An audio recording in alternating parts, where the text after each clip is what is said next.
काला साया। यूं तो बनारस घाट अपनी खूबसूरती के लिए बहुत प्रचलित है, पर घाट के किनारे कई राज लिए बैठे हैं। ये कहानी शुरू होती है बनारस के घाट के पास बने ममता निवास से, जहां प्रिया लाल जोड़े में ममता के घर उसकी बहू बनकर आती है। आओ आओ बहू, घर को अपने पैरों से पवित्र करो। ममता घर की दहलीज पार कर ही रही होती है कि अचानक एक बहुत गंदी सी बास पूरे घर में फैल जाती है।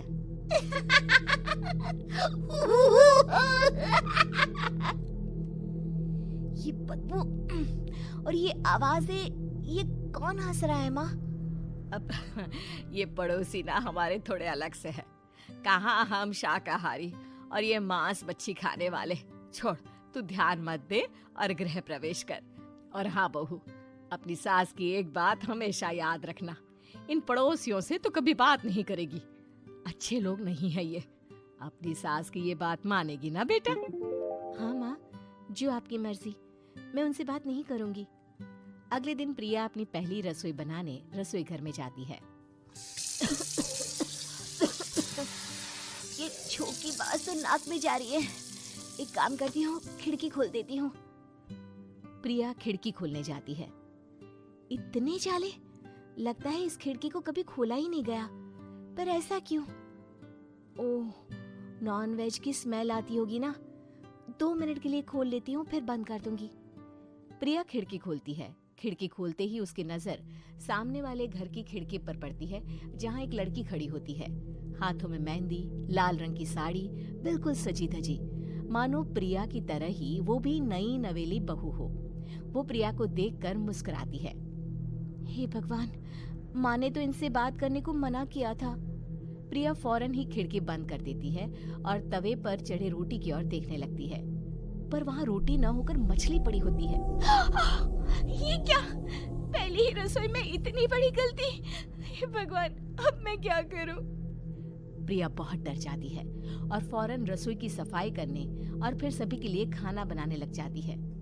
जब वो सबको खाना परोसती है, सब तो ठीक है, मैं बेकार में चिंता कर रही थी। हे भगवान, ऐसे ही बस अपनी कृपा बनाए रखना।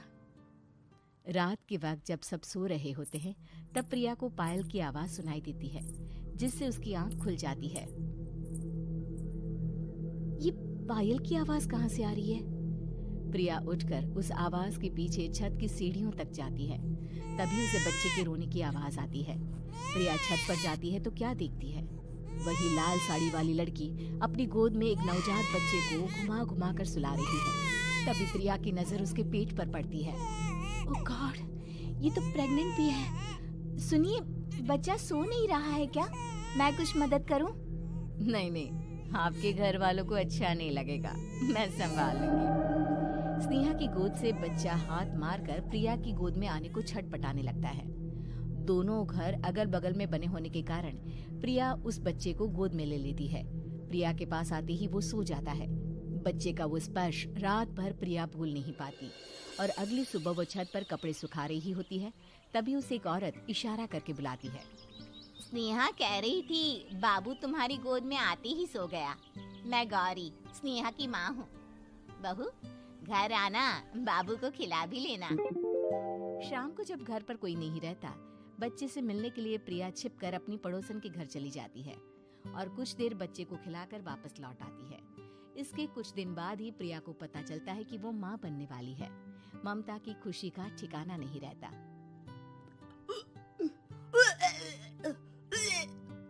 माँ जी, पता नहीं क्यों उल्टी आ रही है। प्रिया भागती हुई वॉशरूम में जाती है तो हरे और लाल रंग की उल्टी करती है। उस उल्टी में से कीड़े निकलते हैं। ये क्या? खून और ये कीड़े! माँ! माँ! प्रिया की आवाज सुनकर ममता दौड़ कर आती है, पर बेसिन में कुछ नहीं होता। प्रिया हक्की बक्की रह जाती है। ये सब क्या हो रहा है? प्रिया घबरा जाती है और अपने कमरे में जाकर सो जाती है। डर के कारण वो इतनी थक जाती है कि उसकी आंख लग जाती है। तब उसे ऐसा लगता है उसके पेट पर मानो कोई बैठा हुआ हो।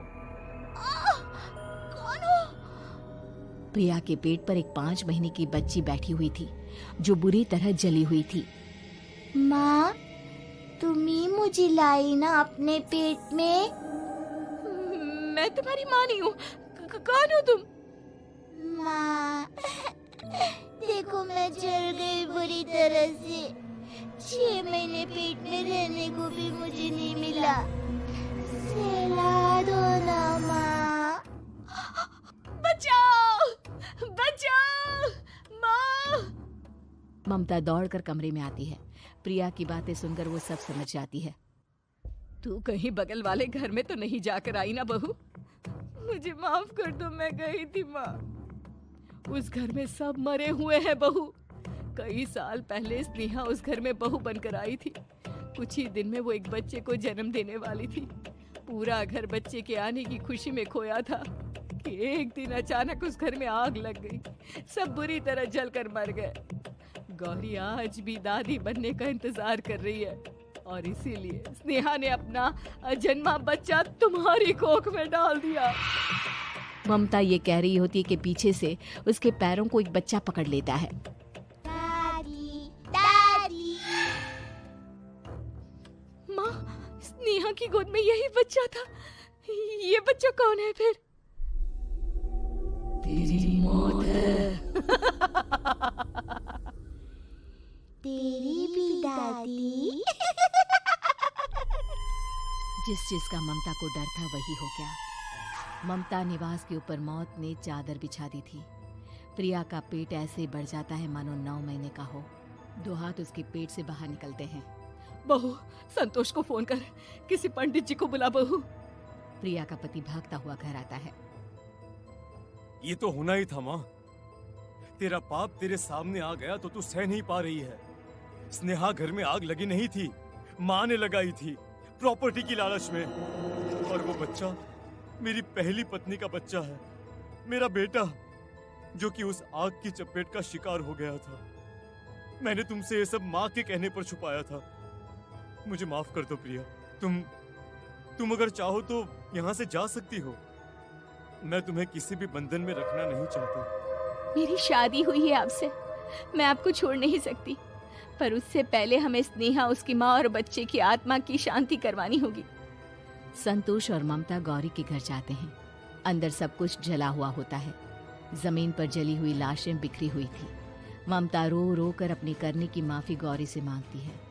प्रिया स्नेहा के घर वालों का अंतिम संस्कार करवा देती है और ममता निवास फिर से आत्माओं के साए से मुक्त हो जाता है।